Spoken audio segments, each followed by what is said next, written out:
Two dusty prospectors walked into a bank with a sack of rocks. Within a year, the founder of Tiffany, a representative of the Rothschild family, and a Civil War general had poured millions of dollars into a diamond field that did not exist anywhere on Earth. This is the story of the Great Diamond Hoax of 1872, and the one detail nobody in the room thought to check. Two rough-dressed cousins walk into a mining broker's office in San Francisco, carrying a heavy buckskin sack. They are Philip Arnold and John Slack, prospectors from Kentucky, and they ask, almost reluctantly, if they can leave something in the office safe overnight. When pressed, they open the sack just enough to reveal a fortune in raw, uncut diamonds and rubies. Arnold and Slack claim they stumbled onto an unclaimed field somewhere in the West, so rich that gems can practically be picked up off the ground. They refuse to say exactly where. The secrecy only makes the bankers more desperate to get in.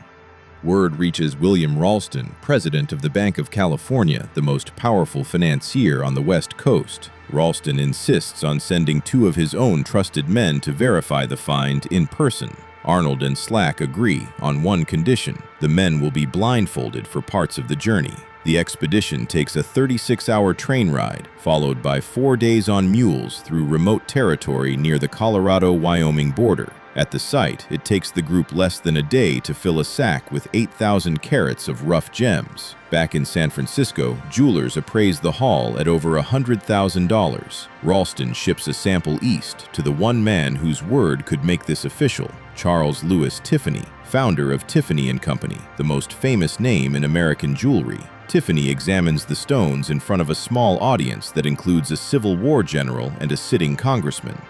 He declares them genuine and sets their value at $150,000, which, by his own math, means the full haul is worth $1.5 million.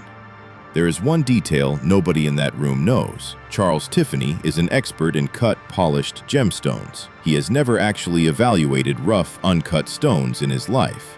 With Tiffany's name attached, the fever becomes unstoppable. Investors form the San Francisco and New York Mining and Commercial Company. The list of men buying in reads like a registry of Gilded Age power. General George McClellan, one-time presidential candidate; Congressman Benjamin Butler; newspaper editor Horace Greeley, a representative for the Rothschild banking family. Arnold and Slack sell their own stake in the operation for $660,000, roughly $18 million today, and quietly step back. The investors hire an independent expert, mining engineer Henry Janin, to make one final inspection before the company goes public. Janin is guided to the site, blindfolded for the final leg, exactly as Ralston's men had been. He spends a single day there and comes back calling the field, in his own words, wonderfully rich. What none of these men understand is that the field has been salted. Arnold has spent the past year traveling to London and Amsterdam, buying flawed industrial-grade diamonds meant for drill bits, along with low-grade rubies and garnets. He mixes them with semi-precious stones bought cheaply from Native American traders in the American Southwest, then personally scatters the mixture across a remote sandstone outcrop, pressing some stones into anthills with a stick to make them look naturally embedded in the ground. The fraud should have been simple to catch. It very nearly isn't. What finally unravels it is a chance encounter on a train.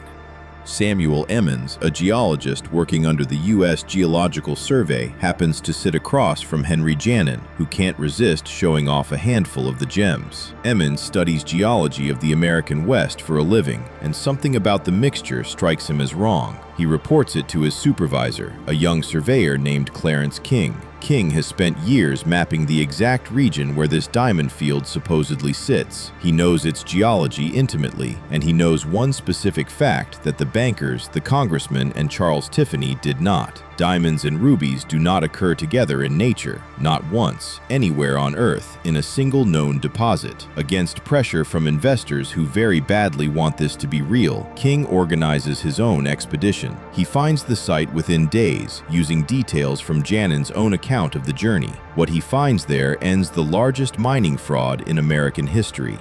Gems are scattered across the surface in patterns no natural deposit would ever produce. diamonds sit balanced on top of exposed rock in spots that would have needed hundreds of years of undisturbed geological formation to remain in place, on a surface that shows no such age. And the anthills. Every single anthill at the site has extra holes drilled several inches deep, exactly the width of a walking stick, with a single gemstone pressed into the bottom of each one. King rides through the night back to the nearest telegraph office. His message to the company's board is blunt: the diamond field is a fraud. The news breaks on November 25, 1872. The value of the company collapses within hours. Charles Tiffany publicly admits he knew nothing about rough stones. Henry Janin's professional reputation never fully recovers, though he manages to sell his shares before the worst of the crash. William Ralston personally absorbs the investors' losses rather than let his name be attached to their ruin, a decision that helps push his own bank toward collapse 3 years later.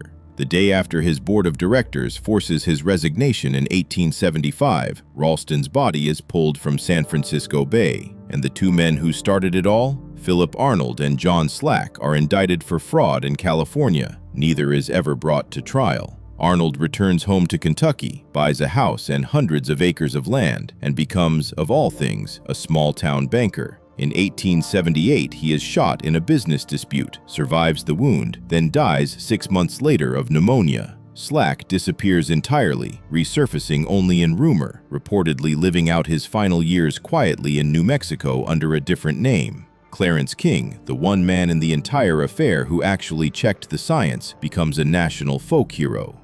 7 years later, he is appointed the first director of the United States Geological Survey. Two prospectors with a sack of cheap stones and a talent for theater came within one train conversation of permanently fooling American high finance. Tiffany's name, a Rothschild's money, a Civil War general's judgment, all of it moved by rocks bought for pennies and pressed into anthills with a stick. Hit like if this one made you look twice at anyone claiming a secret they won't explain.